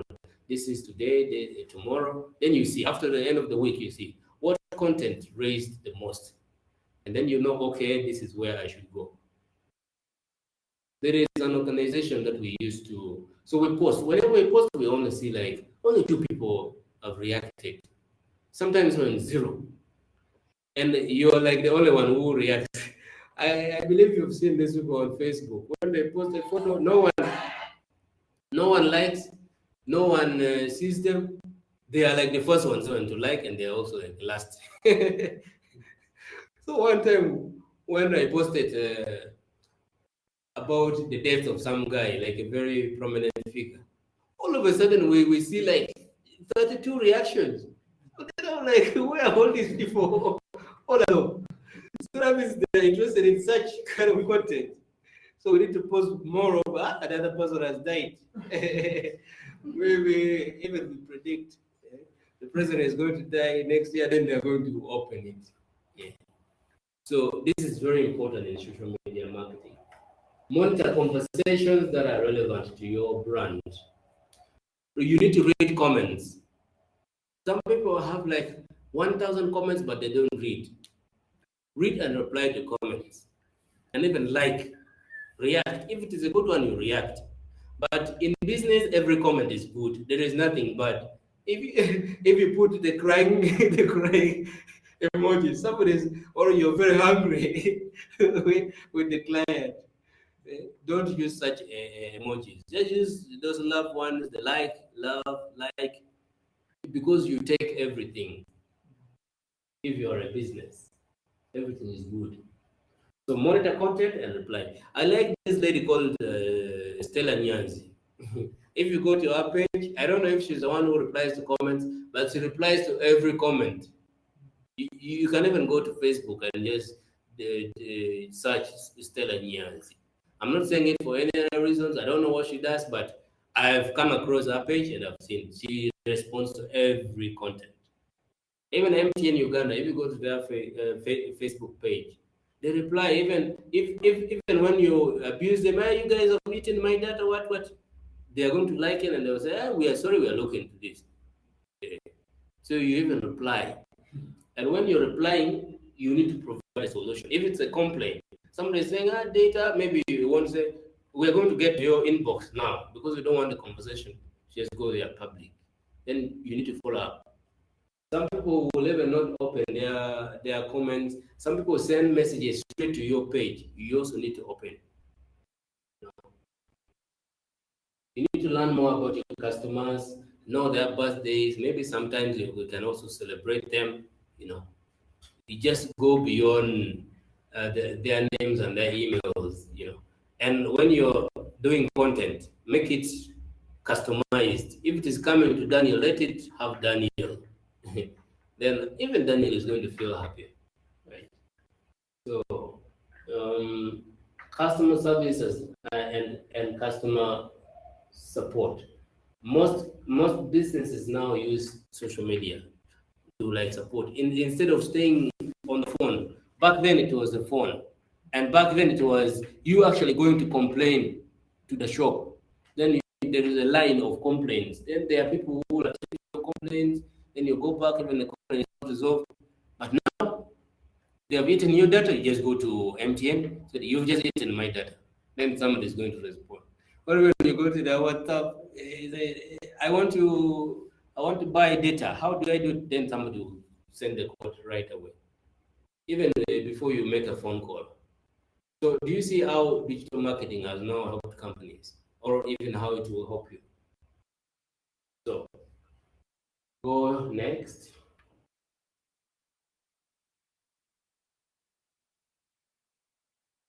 Yeah, so zoom it.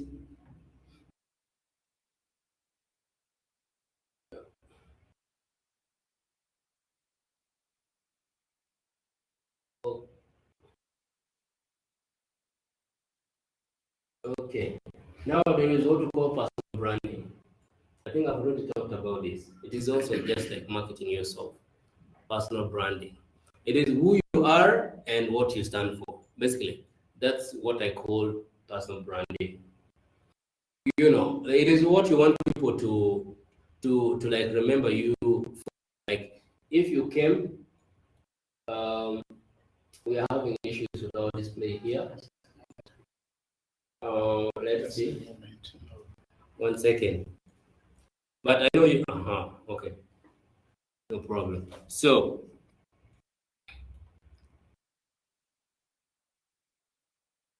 yeah, these are, everything has its pros and cons. Even technology, sometimes it refuses. Most times. For most people, actually, it refuses. Most times. For even they will say, I'm clicking, it has refused. I like some of my sisters. They're like, no, even I'm clicking, it is refusing. I say, yeah. Then I say, if it has refused, you keep on trying. So it has refused for us right now. We are, we are trying. So now, I think we have now defeated it. So, personal branding is a reflection of who you are and what you stand for. That's how I define personal branding. It is what you want people to know you with. It is what, if I step into someone's office, they will remember me for. Do they remember me for being a thief or a liar? Or do they remember me for being smart? You know, this guy is smart, this guy is real, this guy is hardworking. So now, and I have an assignment for you. I want you, if there were to be 3 words that describe you, what would those words be? And those would be your personal branding. Of course, personal branding would go beyond that. But can somebody just write in the chat 3 words that would define you? For me, one of those would be real. My second would be creative. My third one would be aggressive. Aggressive. But I don't mean aggressive in the field of somebody they like to fight, but they are go-getters. You know, I'm a go-getter. So I try here, I try there. So those would be my personal branding. Can someone just write in the chat and we see what would reflect them and what they stand for?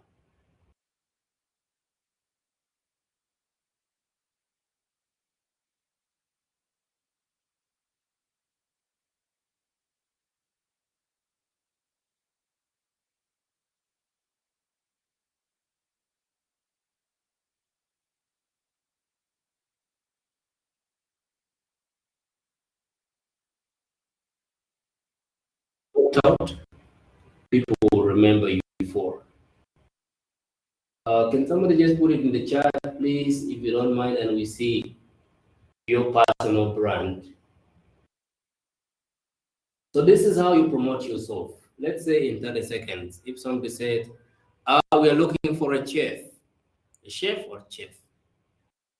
Chef, chef, chef, whatever. How would you present yourself? Again, this takes us back to the other pitching. the elevator pitch which Sisi Aluko taught you. You met somebody in the elevator, and this person wants a chef, wants food, probably good food, and you're a chef.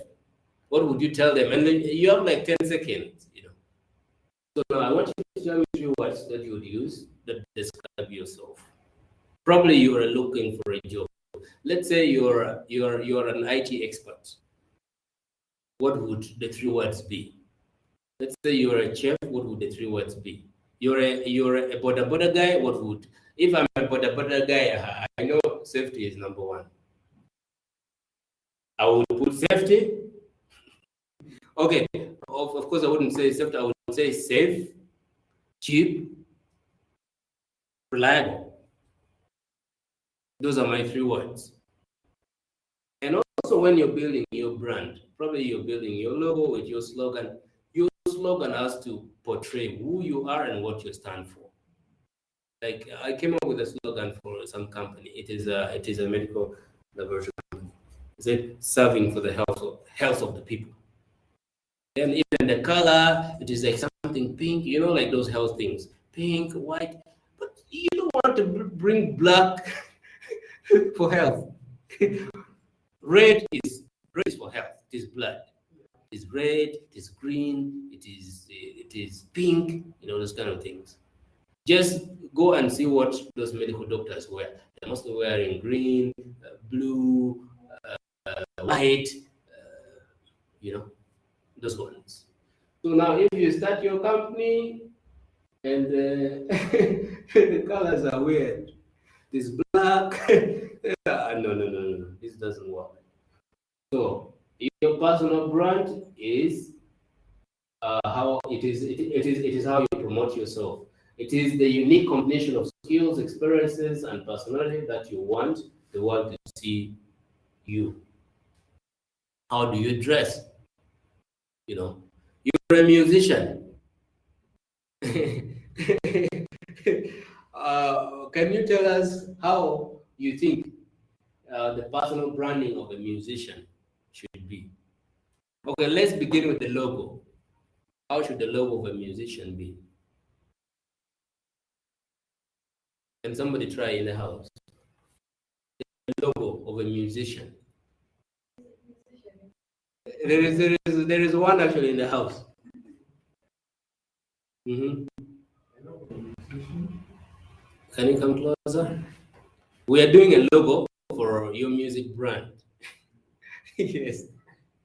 What are those elements that should be in that logo? First and foremost, there should be a catchy name. Mm. A stage name. A stage name. Yes.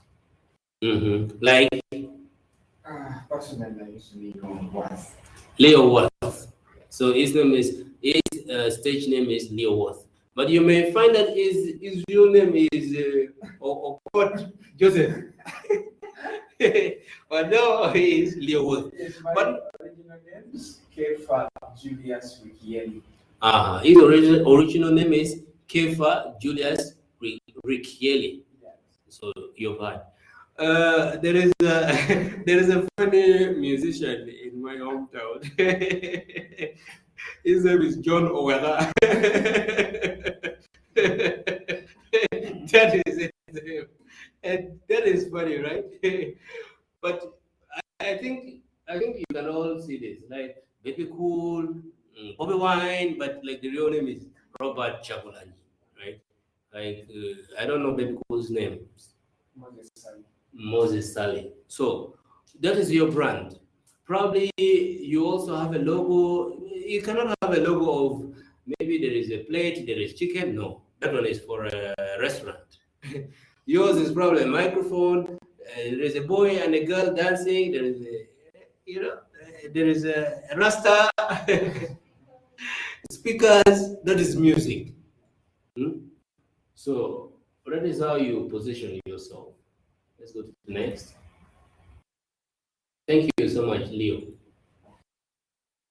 So, 9 steps to building your personal brand on social media. So, 1, create your personal social media accounts. You can be on Facebook, Instagram, Twitter, what? It depends on your country, it depends on your location, it depends on your favorite. Depends. People choose depending on so many things, and how many people they would network with, security. Some people don't trust certain social media platforms. You know, then you should fully update your social media accounts. Because now, for instance, let's say Facebook, if it is a page, it has to have a name, it has to have a telephone number, email, website, location, opening hours, description, which should actually be your like the services that you provide, you know, even the buttons that people can click to message me, WhatsApp me, call me, you know, those kind of things. Even a profile photo, a cover photo. There are some people even here who have not yet updated their profile photo. If it is for security reasons, that's absolutely fine. But if really you're a business and you still don't have a profile photo, you have a problem. If you look at the Kectil Facebook page, we have a cover photo of young people because that's what we do. That's who we are. That's our value proposition. That's our branding. We are youth. You will not see old people there with sticks. You will see young people, either they're dancing, you know, they're sitting, those kind of things. You need to update it fully. Then identify your area of expertise. Again, you fill it out. Then make postings easy with apps. Now there is what we call applications, where you just download something and then you can use it. Like Facebook, you download an app, then you can have it on your phone without having to go to Google. Then you go to, I want to log into Facebook, then you go to some website, then you enter your details, then it stops there. Now on your phone, you can download. Even WhatsApp, you can download. Even Instagram, you download. Matches, they also have their web version. It's easier with the apps. From the Basita clan in Perth, which will be better. Derek, you've been making noise for us. Okay, so let's continue. Use apps because those are easier. You don't want to log in to the web every time. Now, create and curate engaging content. Please polish up your content. Unfortunately, I can't share my screen now, but there are some people who can write chaotic content, like I can tell you. So make sure you stand out. Try to go to the Kectil Uganda Facebook page and see the kind of content that we do. When we do visual content, they at least speak, you know. They look decent and they look professional. If our followers see, people will be like, hey, this is some organized group of young people. If there's someone who wants to donate to us, they'll be like, hey, there is some work happening. Even the kind of words that we write good words, we don't abuse, you know, and go an extra mile. Now, there are some tools that you can use. Even you can write things in bold, you can write nice fonts. Do your research. Even the spacing. You don't want to write your things when they're very packed and it's one page. You break so that somebody reading they can say, hey, this is a paragraph. Some people just write, and when you use a lot of abbreviations, even you people get lost because we don't know the industry you're in. Probably if you're a musician, you say R&B, even we don't know what that is. You say mic, that is microphone. We don't even know. Just say microphone testing. Instead of saying 1 2 1 2 mic, 1 2 1 2 microphone 1 2 1 2. So just make sure your content is good and it's understandable by the people you're targeting. It is also in the language you understand. You're in Northern Uganda, you don't want to write in Uganda. In Kampala, you can do a mix of Uganda. In China, Chinese, of course. Keep it positive. Don't write things that are negative. Just keep the energy up and always let your content be motivating. You know. Find and join groups. You can join groups that have like similar, like let's say I'm looking for a job and there is a Facebook group for job seekers in Uganda. So I can join that. I'm selling my product. There is what we call liquidation Uganda. I can join that. There is DGA Facebook group. They are free. Join there, post your product. Again, let your content shine in those platforms. Unless they say, guy, you cannot post a lot, then maybe you stop. But if no one is stopping you, post every now and then let it be good content. Every content has to have your information. It has to trigger somebody to buy, or to trigger somebody to want to buy or to contact you. Make sure your contact is on every. If it is Airtel that people like to use in Kampala, let it also be Airtel and MTN and email. Just be diverse. Make sure people can reach you by all means.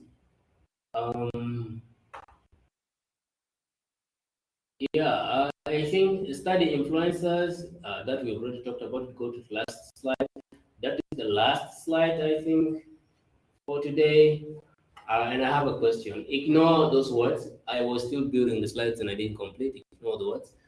Just consider the question. Which 10 words describe who you are?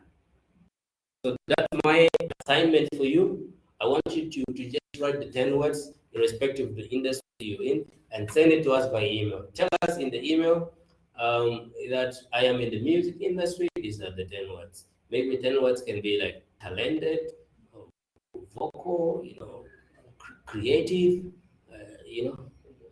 just 10 words. And those will be your brand. Thank you guys for listening, and we've come to the end of this amazing session. So if anyone has a question, please go ahead and ask. Otherwise, we officially close our 4-day entrepreneurship training today. We hope this is not everything, but we hope you can already get started. And this is only the beginning of us working together. We're going to support you through. Okay, thank you very much. What you are asking, what is the assignment? The assignment is still just there on your screen. Which 10 words describe who you are? Can somebody just type that in the chat? Which 10 words describe who I'm typing the question there, then you'll answer and reply it back. Don't reply through this platform, but use the channel that you use for replying when you are answering for ICT. That is the email. So if you have a question, please ask. Otherwise, we officially close today, and we are going to look into all of the assignments. That's the only assignment we have, I guess. I don't know if Cesar gave you guys assignments. We'll look into that, and we'll see who qualifies for a certificate. Thank you for listening. And this has been recorded. We're going to upload it on YouTube. And then also, to those who are online and people in the house, sorry for the delay about your ICT certificates. We are supposed to first send them to Kectil USA for approval. So they have been approved and we have already received them back. Beginning of next week, you'll be able to start receiving your certificates. Then also for this one, ensure that you do the needful and you receive your certificate. Joel is going to highlight more about the next training, which is taking place next weekend. So he's going to tell you which training is there. And if you're also interested in, you'll still get the same information, the link on how to join and all that. Then you'll be able also to take the training. I think let me give him a moment to share with you guys. Yeah, so next training on our schedule, which you all have, we're supposed to have leadership training, where we learn about ethical leadership, we learn about communication, public speaking, advocacy, so many other things in leadership.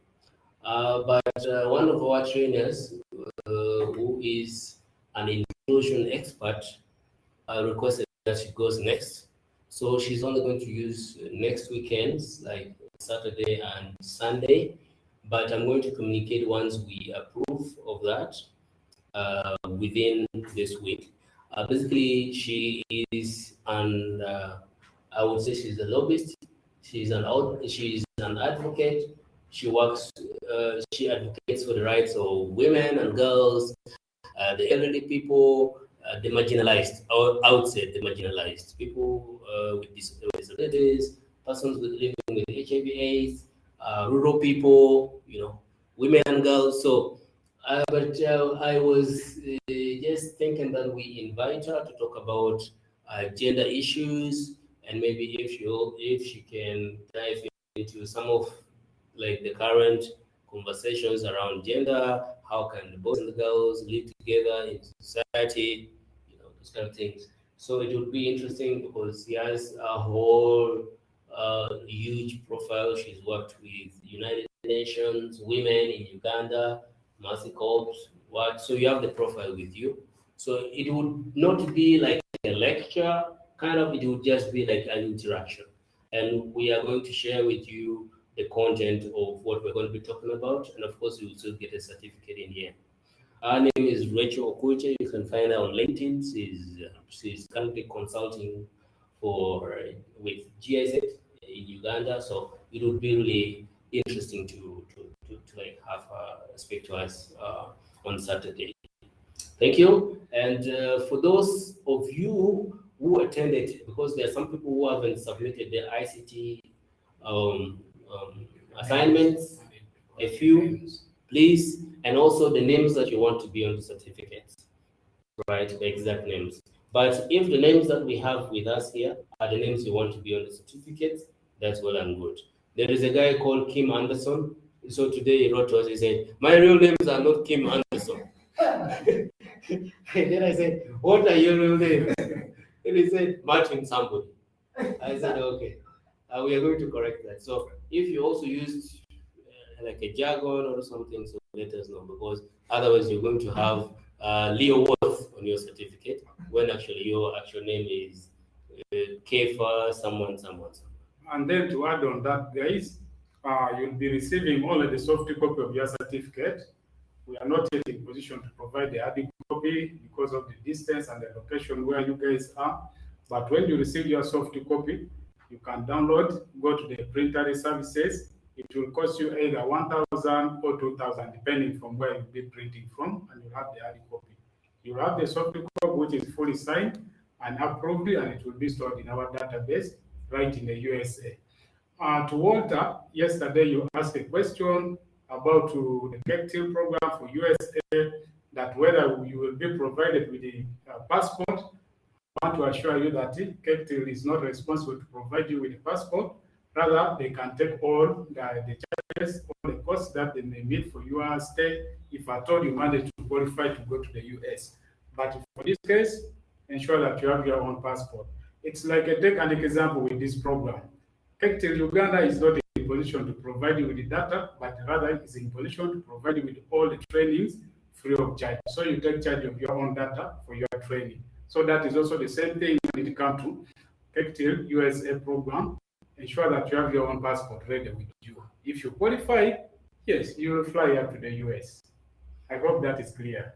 And also, just on the Kectil US program, you can learn more about that on the website, www.kectil.com. And you can also send an email to us. If you'd like to speak to us directly, we can also answer those. But if you'd like to write to the Kectil team in the US, you can also do that, kectil.com. You can send an email to mail@kectil.com, mail@kectil.com. But I can tell you it is a very competitive program. Apply, it is very good. It's going to run for a year. Right now, we've received more than 3,000 applications from like 70 different countries. There were already 70 applications from Uganda, and like 1,500 from India, and also a couple, like over 200 from Nigeria. So it is really interesting. First of all, you need to pray that you get selected. Then you can start the learning virtually, because the US conference only happens at the end of the training, and we cannot bring everyone to the US. That's the information, and we need to be very straightforward. Otherwise, thank you so much. Get your assignments over to us and ask. For the entrepreneurship trainees who have completed, we are going to launch what we call a business plan competition, where we're going to give support to a few business plans, 1 or 2 business plans. So we'll ask you to send us a business plan and tell us, basically just simple, we can send a template, but all of what you've learned through CISE already can help you make a business plan.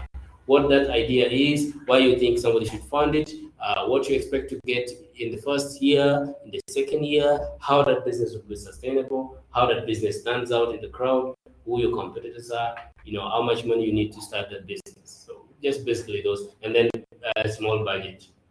So you send those to us, and then we look at those. It's not much support. It can be even just consulting support. We guide you. But it can also be something else. It can also lead to us connecting you to potential clients. Thank you, and have a good evening. If there is no one responding to anything or asking anything, yeah. Goodbye.